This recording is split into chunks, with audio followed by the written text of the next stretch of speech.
Vou tentar aqui ser breve na palavra, bem na medida aqui, tá bom?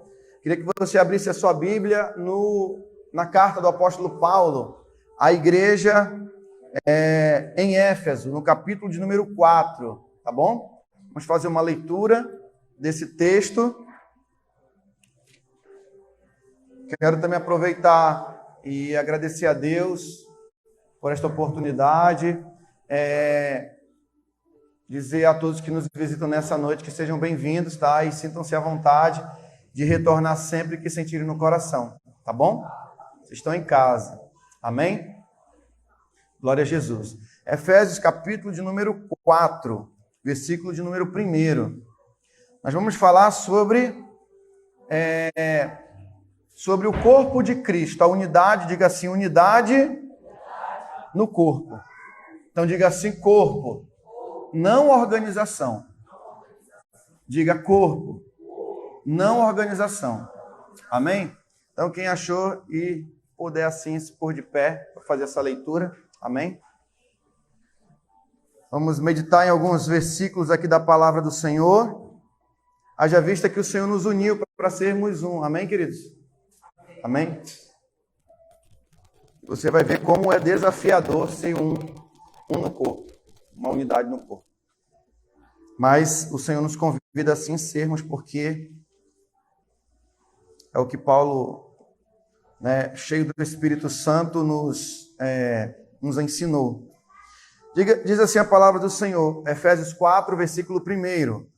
Rogo-vos, pois, eu, o prisioneiro no Senhor, que andeis de modo digno da vocação a que fostes chamados, com toda a humildade e mansidão, com longanimidade, suportando-vos uns aos outros em amor, esforçando-vos diligentemente por preservar a unidade do Espírito no vínculo da paz. Há somente um corpo e um Espírito, como também fostes chamados numa só esperança da vossa vocação. Há um só Senhor, uma só fé, um só batismo, um só Deus e Pai de todos, o qual é sobre todos, age por meio de todos e está em todos. Amém? Versículo 7, né? A minha Bíblia vira aqui uma página e tem uns conteúdos aqui para mim não fugir do versículo. Versículo 7. E a graça foi concedida a cada um de nós segundo a proporção do dom de Cristo. Por isso diz, quando ele subiu às alturas, levou cativo o cativeiro e concedeu dons aos homens. Ora, que quer dizer subiu, senão que também havia descido até as regiões inferiores da terra? Aquele que desceu é também o mesmo que subiu acima de todos os céus, para encher todas as coisas.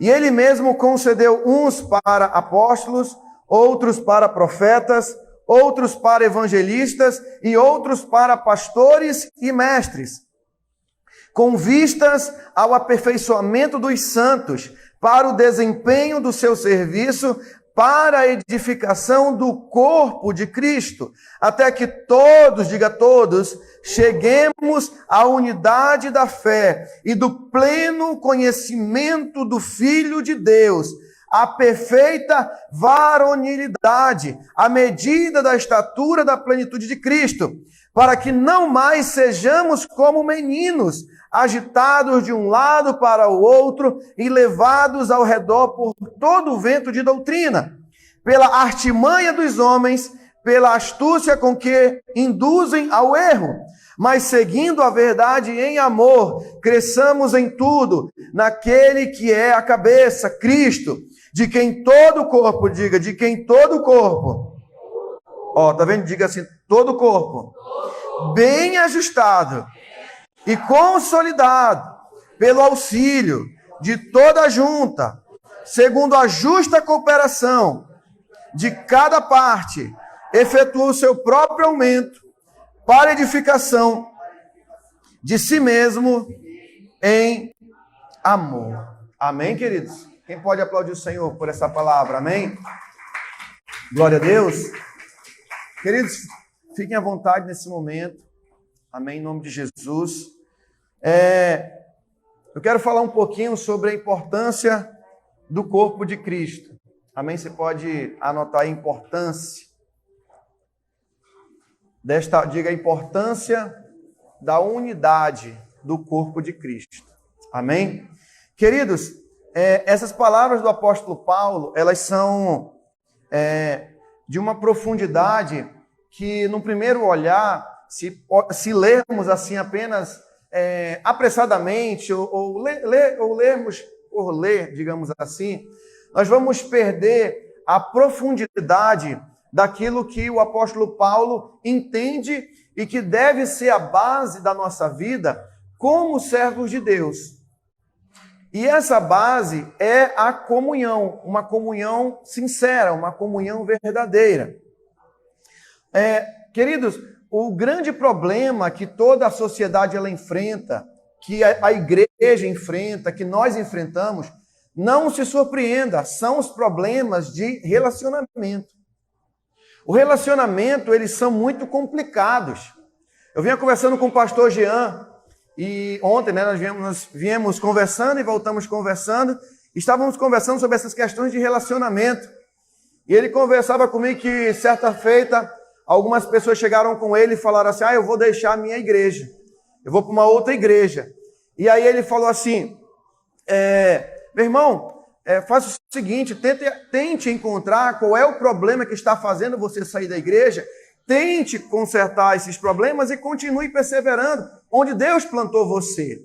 E aí ele falou, porque é o seguinte, e eu falei a mesma coisa para ele, nós estávamos conversando, comentei algo em cima, no começo tudo é muito bom, você vai para outra igreja, beleza, todo mundo vai te tratar bem, a não ser que seja uma igreja, irmão, pelo sangue, né? Uma igreja, pelo menos, deve receber as pessoas bem, é o mínimo. E depois ter uma boa comunhão. É claro que no começo vai ser tudo tranquilo, mas e depois? Será que vai ser tudo isso que ele está achando? Será que ele não está se precipitando? Nós conversávamos sobre isso, e ele falou exatamente para essas pessoas isso, ficaram pensando. E aqui, queridos, Deus me fez hoje meditar muito sobre essas questões de relacionamento. Nós precisamos entender que o que vai interferir bastante no nosso relacionamento com o nosso próximo é como está o nosso relacionamento com Deus. O nosso relacionamento com Deus, ele deve estar em perfeita harmonia com o Pai. Porque se eu não tiver em perfeita harmonia com o Pai, eu vou só olhar os defeitos humanos, eu vou olhar apenas as questões ao meu redor. E aí, queridos, nós vamos ter dificuldades no nosso relacionamento.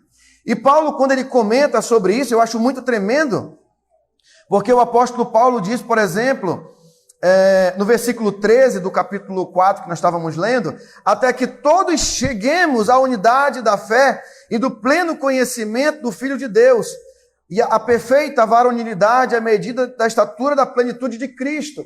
Ele diz que quando eu aprendo a ter um bom relacionamento, eu estou aprendendo dentro desse conhecimento de maturidade de quem Cristo representa para mim. E ele fala até que cheguemos à unidade, até o pleno conhecimento do Filho de Deus. Quem tem o pleno conhecimento de Jesus não se divide, não se separa, não busca, digamos assim, os seus próprios interesses, não se envaidece, ele compartilha, ele se doa. E aí que é os problemas, queridos, dos relacionamentos, porque a maioria de nós não está disposto a servir. Hoje eu fui muito surpreendido pelo diácono Eudes, ele chamou a mim, a bispa Kessi lá em cima, e ele fez um gesto assim que vai marcar minha vida para sempre.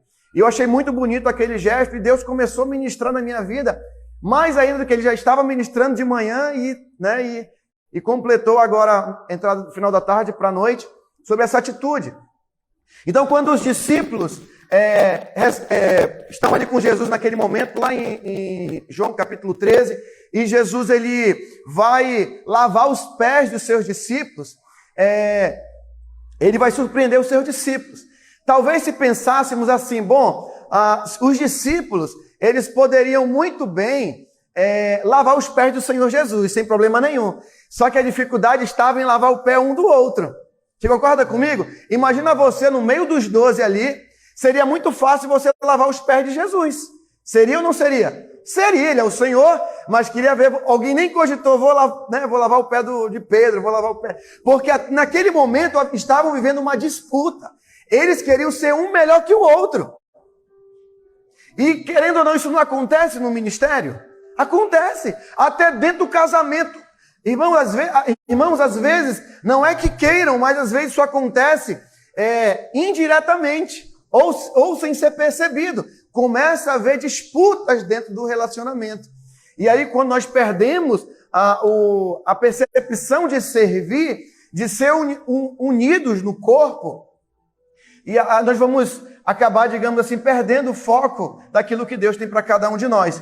Então, quando eu aprendo a servir de modo correto, eu estou amadurecendo no pleno conhecimento do Filho de Deus, a estatura de Cristo.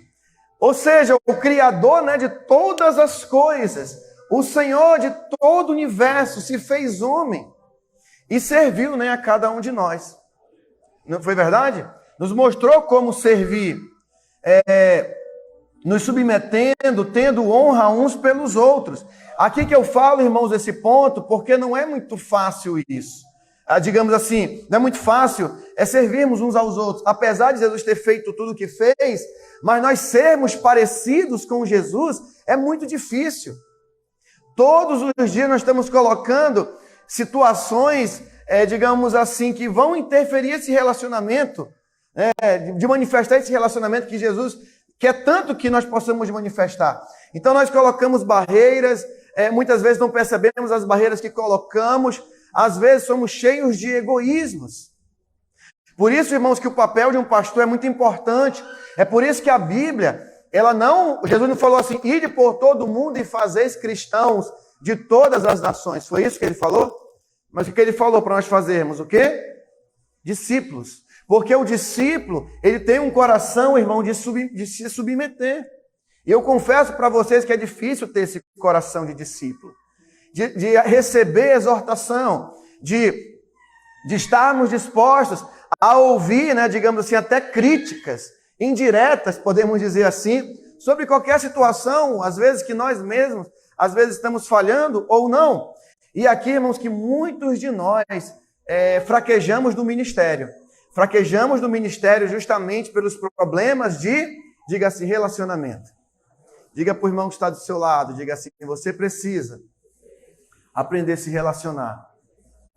Digo, relacionamento é a maior base do corpo de Cristo. Amém? Então, o apóstolo Paulo vai nos falar sobre essa unidade nesses versículos 1 e 3 do capítulo 4, sobre a graça. Ele fala sobre uma unidade e não uma uniformidade. Apesar das nossas diferenças, nós andamos em unidade. Nós queremos o bem comum uns dos outros. Nós devemos sim nos preocupar uns com os outros. E às vezes até nos questionar quando nós não estamos nos preocupando um com o outro. Não é verdade? Nós devemos nos preocupar um pouco. Por que eu não me preocupo com o meu irmão? E aí a base, irmãos, de tudo isso é o quê? A humildade. Você sabia por que você vem para a igreja? Por que você vem para a igreja? Por que você faz estudo bíblico? Por que você lê a palavra de Deus, por exemplo? Por que você ora? Para que você aprenda a desenvolver um bom relacionamento com o seu próximo. Porque, irmãos, é difícil se relacionar muitas vezes com o próximo. É ou não é? As pessoas nos decepcionam. E muito, irmãos. E às vezes dentro de casa, dentro da família, dentro do ministério, dentro daquilo que você está fazendo para Deus. Nós somos continuamente decepcionados com as pessoas. Somos ou não somos? Somos muito. Nós nos decepcionamos muito. Por isso, irmãos, que um dos maiores mandamentos que Jesus ensinou foi o perdão. Porque todo dia eu estou precisando perdoar. É filho que apronta, é problema no relacionamento, no ministério, no trabalho. Irmãos, quem trabalha no meio de pessoas ímpias sabe como é difícil servir a Deus no meio dessas pessoas. Porque você é toda hora provado. Já começa assim, ainda diz que é crente. Rapaz, você pode fazer 1000. Você errou um, aí você já é apontado, você é criticado. O mundo não tem misericórdia do crente, não. Nós temos que estar, assim, muito vigilantes em relação ao nosso testemunho, sim ou não? Então, nós devemos o que? Ter humildade para servir a obra, né? E você sabia que Deus, em Cristo, está desenvolvendo dentro de nós humildade? Você concorda comigo que se esse mundo fosse um mundo mais humilde, entenda humildade, não humildade no sentido de pobreza, como algumas denominações cristãs, né, explicam, como se a humildade ela fosse sinônimo de pobreza, e nem sempre é, porque eu já vi muito pobre, irmãos, que não tem nada, mas é um poço de orgulho. Eu fico pensando assim, meu Deus, imagine se o caboclo fosse rico, meu irmão. O cara não tem nada, irmãos, mas o cara é um orgulho, uma prepotência. Então a pobreza não tem nada a ver com humildade. Como também conheço pessoas que têm dinheiro, que são poços de orgulho realmente. Como tem pessoas que têm muito recurso e são humildes. Tem muito recurso, mas são humildes. Mas é claro que isso aqui também é um fato. Quem geralmente está numa posição mais inferior, ela tem mais probabilidade de desenvolver humildade. Mas isso não é regra. Eu sou humilde porque eu sou pobre. Não tem nada a ver, isso é ideologia. Como eu já disse. Irmãos, o que tem de pobre metido a besta, irmãos, não é pouco. Não tem nada, mas é um orgulho, uma prepotência, sabe? Meu Deus do céu! E aí, por isso que tem que ter unidade no corpo, para que, ou melhor, a humildade deve existir para que haja a unidade no corpo. Porque senão eu vou, ser totalmente indiferente na comunhão. Eu não vou me sensibilizar com as situações do meu irmão. Eu não vou estar ligado em espírito ao Senhor para que Deus me mostre, às vezes, para fazer uma oração numa pessoa, para ajudar uma pessoa com que eu posso ajudar, ou com uma orientação, ou com uma visita. Então o apóstolo Paulo, nesses versículos primeiros do capítulo 4, ele vai falar, por exemplo, versículo 2, com toda humildade, mansidão e longanimidade, suportando-vos uns aos outros em amor. Então, o que é suportar? É quando não dá para suportar. Às vezes você vê uma situação complicada e aí você já quer, ir no mesmo ímpeto. Mas a palavra nos chama para ser humildes. Por isso que a palavra de Deus é maravilhosa, porque ela nos corrige. Amém, queridos? Aí ele fala, esforçando-vos diligentemente por preservar a unidade do Espírito no vínculo da paz. Por isso que o nosso seminário, Paz no Lar, que fala para os homens, nós batemos muito forte num princípio na vida dos homens. O homem que quer prosperar, irmãos, o primeiro passo é ele aprender a ter paz dentro da casa dele. Porque se ele não tiver paz dentro da casa dele, lutar pela paz dentro da casa dele, ele não prospera. E aí ele pode ser uma pessoa maravilhosa lá fora, mas ele precisa ter paz dentro de casa. Aí que tem que identificar onde que é a raiz dos problemas dessas brigas ou problemas dentro de casa.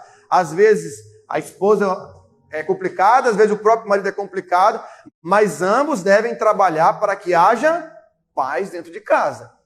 Irmãos, é muito complicado. Você vem do trabalho, ou a esposa, ou o esposo vem do trabalho já cansado com tantos problemas, aí chega em casa onde é para ter paz, aí não tem paz, é problema, é insegurança, é confusão, é desentendimento, é palavra atravessada. E aí, como é que você vai trabalhar paz? Como é que você vai viver em paz? Haja vista que a nossa casa é a nossa primeira igreja.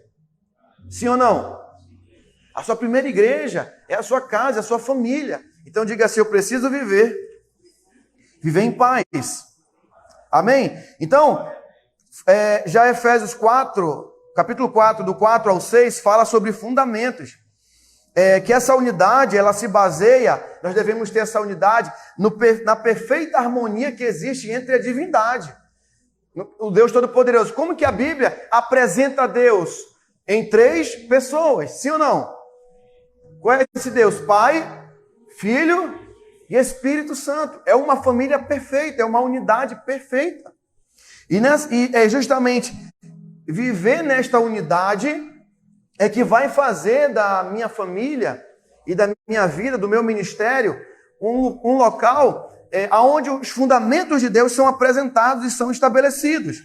O versículo, por exemplo, versículo 4, que fala assim, do capítulo 4, um só Senhor. Versículo 4, 5, um só, ou melhor, 4, isso, um só Espírito, né? Um só Senhor. Versículo 5 do capítulo 4, um só Deus e Pai de todos, né? Versículo 6. Então, essa unidade que a palavra de Deus nos chama a, digamos assim, a desenvolver, ela deve estar acima da questão organizacional. A igreja deve ser um corpo pleno, aonde eu realmente sou edificado, aonde eu tenho uma comunhão sadia, aonde o meu irmão, ele se esforça para me ver bem e eu me esforço para ver bem o meu irmão. E não simplesmente somente o que? Receber, somente receber, e não estar preocupado também em servir e ser humilde. Não é isso? Também fala, né, numa só fé, não é isso que a palavra de Deus diz? Porque há um só Deus e um só Pai. Deus é o Pai de toda a igreja, sim ou não? Então, o apóstolo Paulo, dentro da carta aos Efésios, ele vai relatando, irmãos, problemas que afetam a igreja.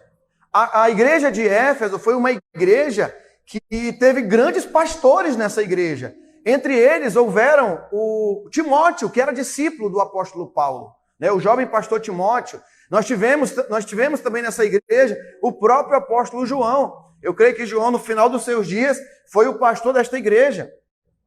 E essa igreja também é mencionada lá no livro de Apocalipse. Quem lembra das 7 igrejas? Éfeso, a igreja de Éfeso também é mencionada naquele lugar.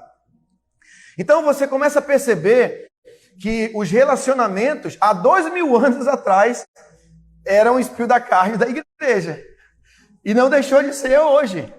Irmão, se você vê a história da igreja, ela é marcada por conflitos de relacionamento. Não gostei disso, separa, divide, nasce uma igreja. Por que você acha que tem tanta igreja no Brasil? Porque às vezes não concorda só com uma doutrina. Aí vai lá, o cara fecha, abre uma outra igreja. Então, aí, as divisões, e por que tem tantas separações também? Problemas de relacionamento. Então, se o problema da igreja tem sido, durante muito tempo, problema de relacionamento, será que nós não devemos dar uma atenção para essa questão? E trabalhar em cima desse fator tão importante que é a comunhão? Então, o que nós falamos aqui? Que nós devemos o quê? Primeiro, diga assim, manter a humildade. No vínculo, diga assim, da paz. Não é isso que diz a palavra? E você está baseado em quê? No fundamento, no entendimento de quem Deus é.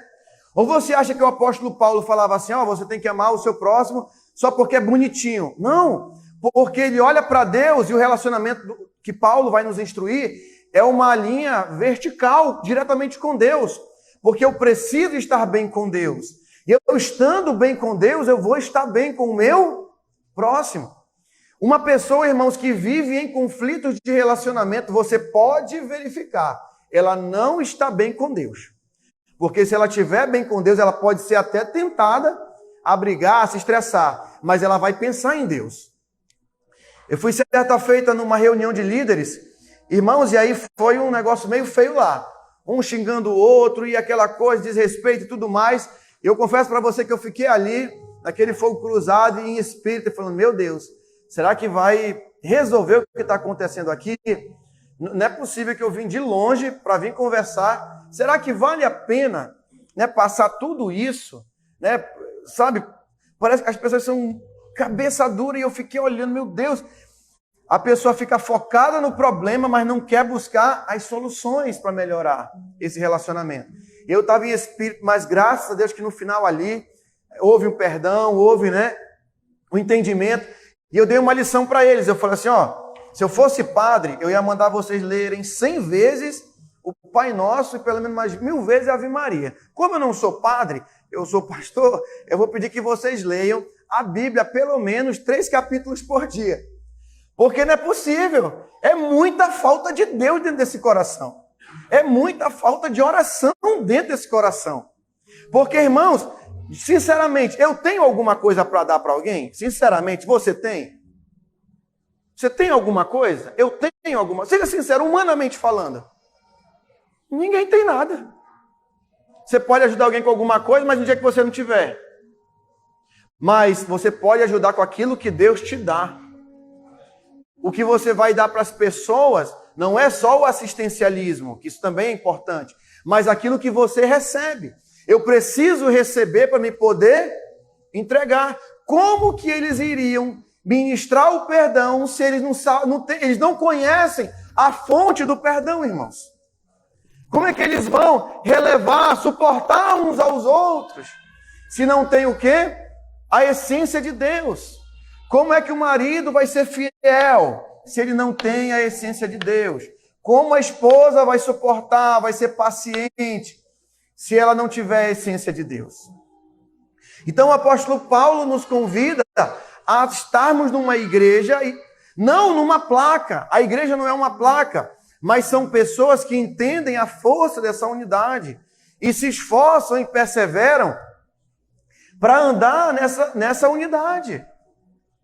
Eu tenho que me preocupar, por exemplo, você que está aqui nessa noite, você se preocupa com seu irmão? Seja sincero. Você pelo menos ora, talvez você não pode até não ter ligado, não ter visitado, mas seja sincero, você ora pelo seu irmão?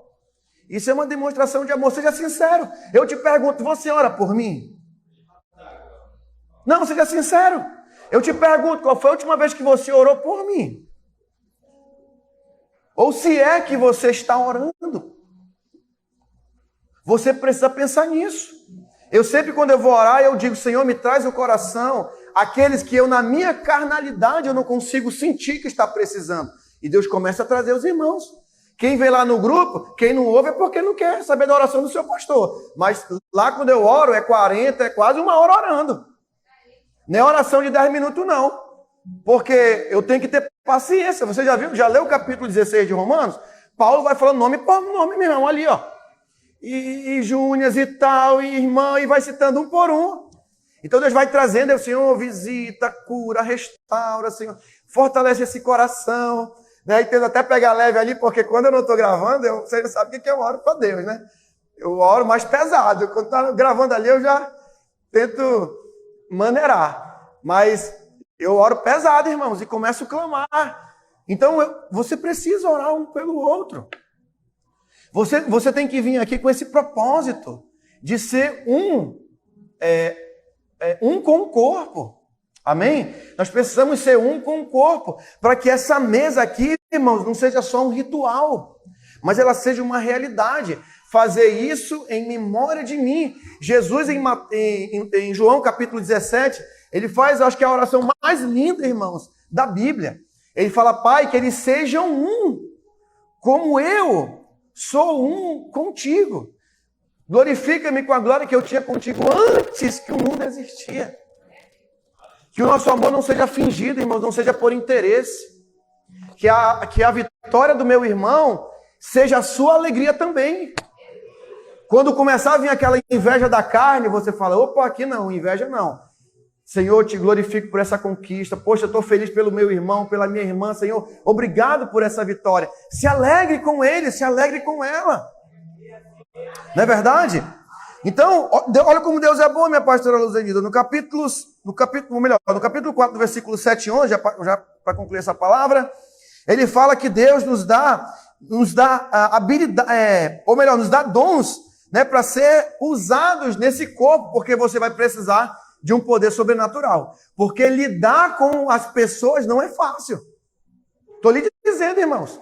Tem pessoas, irmãos, sabe por que elas não evangelizam mais? Porque se decepcionaram com pessoas. Se entregaram e receberam só o quê? Peia. Irmãos, eu digo para você, falando como pastor, minha apóstola está aqui, eu creio que não deve ser diferente com ela. Irmãos, se as pessoas que nós evangelizamos, eu e a bispa, nós choramos, pagamos preço, ofertamos na vida das pessoas, ajudamos com o que nós pudéssemos, e muitos irmãos sabem disso, estivessem aqui, eu confesso para você que a gente não teria mais espaço. para pessoas aqui. Pelo menos umas 50 pessoas ou 40 a mais nós teríamos aqui congregando firme. Porque nesses 8 anos que estamos aqui, irmãos, direto, foi muitas pessoas, foi muitas facadas nas costas, foi muitas decepções. Mas eu aprendi uma coisa com o Bispo Carlos e com a minha esposa. Nós vamos abençoar aqueles que querem sair, sem problema, mas vamos amar aqueles que ficam. Amém? Temos que amar os que ficam e que entendem a importância. Minha apóstola, nós estamos perdendo o senso. Eu digo minha apóstola no sentido, né, ela como líder e eu no sentido para entender esse geral da obra de Deus, nós não podemos perder o senso de aliança. Nós não podemos perder. Por isso que Paulo coloca a ordem na igreja dizendo que Deus constituiu alguns para pastores. Aí no versículo, cadê meu Deus? 11, né? Versículo 11. Ele mesmo concedeu uns para apóstolos, outros para profetas, outros para evangelistas, outros para pastores e mestres. Qual o intuito, irmãos? Com vista ao aperfeiçoamento dos santos, para o desempenho do seu serviço, para a edificação do corpo. Então, queridos, Jesus mesmo colocou, diz o apóstolo Paulo, que ele instituiu pessoas para que haja também um senso de aliança. É por isso que as pessoas geralmente, irmãos, elas não casam, elas se juntam. Porque lá no fundo ela pensa assim, se não der certo, eu vou embora. Eu vazo. Agora quando põe um anel, aí só quem é macho. É só quem é macho. Quem é macho, é macho. É homem mesmo. Que é ousado. Quando a bispa me colocou na parede, mas no bom sentido, ela falou assim. Ela falou comigo só casando. Eu falei comigo também. Aí eu tremi na base, eu falei assim, não, mas eu vou casar e tal. E aí, irmãos, Deus usou a bispa. Então, irmãos, como é maravilhoso casar. E assumir compromisso. Porque é isso que, digamos assim, dá sentido, não é verdade? É o que dá sentido. Então, olha só que tremendo. Aí, essa semana eu ouvi um testemunho interessante. Na verdade, eu assisti um podcast bem interessante, que o autor estava, ou melhor, o apresentador desse podcast estava entrevistando um judeu messiânico, lá de Israel, chamado Asher Intrater. Irmãos, os livros desse judeu messiânico sensacionais. São verdadeiros manuais para a igreja. Tremendo. Pesquisa embaixo, tem um livro chamado Relacionamentos de Aliança. É fantástico. E quando eu falei, não acredito que está entrevistando esse homem, aí eu coloquei lá, e aí no caminho que eu ia para a aula, eu coloquei na velocidade 1,5, que eu aprendi com a Camila, que pode acelerar o YouTube para você ouvir mais rápido. E aí eu coloquei na velocidade 1,5, e aí fiquei ouvindo, né? Mais rápido ali. E aí ele falou algo assim muito interessante, irmãos, que o apresentador do podcast falou bem assim, eu quero fazer uma pergunta para você. Ele estava lá em Jerusalém, e aí tinha um tradutor que fazia simultaneamente. Ele falou bem assim, me explica um pouquinho, por que é tão difícil para um judeu crer em Jesus, um judeu tradicional, aceitar Jesus como Messias, e eu quero que você me explique o que Paulo quer dizer sobre gerar emulação, gerar ciúmes, que os cristãos gerariam ciúmes no povo judeu. Porque Paulo fala, né, que a plenitude veio para os gentios, para que eles sejam salvos, o endurecimento veio em parte sobre Israel, para que os gentios viessem a entrar o povo de Deus, para pô-los em ciúmes. Aí ele pediu que ele explicasse isso. Aí ele deu uma explicação sensacional. Ele falou bem assim, para todo judeu, ele tem a melhor religião. Então não venha oferecer uma religião para o judeu, porque ele não vai aceitar. Porque para todo judeu não existe religião melhor que o judaísmo. Ponto. Segundo ele falou, nós temos os profetas, nós temos os patriarcas. Deus fez aliança com Abraão, Isaac e Jacó. Aí ele falou bem assim, nós temos as melhores tecnologias em Israel. Nós temos o melhor poderio militar. Aí ele falou assim, mas sabe o que vai mexer com o coração de um judeu? é ver um cristão cheio de um Jesus que ele não conhece. Ele falou assim, nós temos milagres no nosso povo, mas o que vai impactar um judeu é quando ele vê um cristão que tem intimidade com Yeshua, com Jesus, cheio do Espírito Santo, porque o judeu que não conhece Jesus, ele não tem essa intimidade. Ele falou que é isso que vai chacoalhar. Ele falou, mas como se eu tenho a melhor religião, o seu melhor povo, por que ele tem alguma coisa que eu não tenho? E aquilo eu achei tão impactante, irmãos, porque é assim que é a nossa vida. Como que você vai impactar o teu vizinho? Como é que você vai impactar o teu professor na escola? Como é que nós vamos impactar, irmãos, essa geração? Se nós estamos nos degladiando, nos matando, nos invejando, dando mau testemunho, envergonhando a palavra de Deus, desistindo facilmente, como é que nós vamos impactar? Nós não conseguimos muitas vezes orar, irmãos, ler a palavra. Quantos estão, irmãos, na pegada aqui, lendo a Bíblia anualmente, 3 capítulos por dia, meditando, sabe, separando um momento para você ter o seu devocional com Deus? Então, o que vai impactar, inclusive, as pessoas, irmãos, é o nosso testemunho. Irmãos, sinceramente, nós só vamos conseguir isso quando nós estivermos, sabe, ligados à videira. Estivermos ligados ao Senhor, recebendo, irmãos, porque quando vier a força da carne, você se segura. E aí você manifesta o fruto do Espírito Santo. Você manifesta Deus para que as pessoas possam ver em nós, irmão, Jesus. E aquele homem falou, eu fiquei impactado, ele falou assim, o judeu vai ser impactado quando ele vê o Messias no coração de um cristão verdadeiro. Ele vai ficar, meu Deus, o que esse homem, meu Deus, ele tem algo que eu quero ter, como é que faz isso? Eu lembro do meu pai, agora concluindo mesmo, ele maçom há muitos anos, né, um homem muito letrado, né, gostava de ler muito esclarecido. E aí, irmãos, eu sentia que já estava chegando o dia dele partir. Eu lembro que estava eu, a apóstola, a bispa, a mamãe, e acho que a Poli também estava nesse dia, se eu não estou enganado.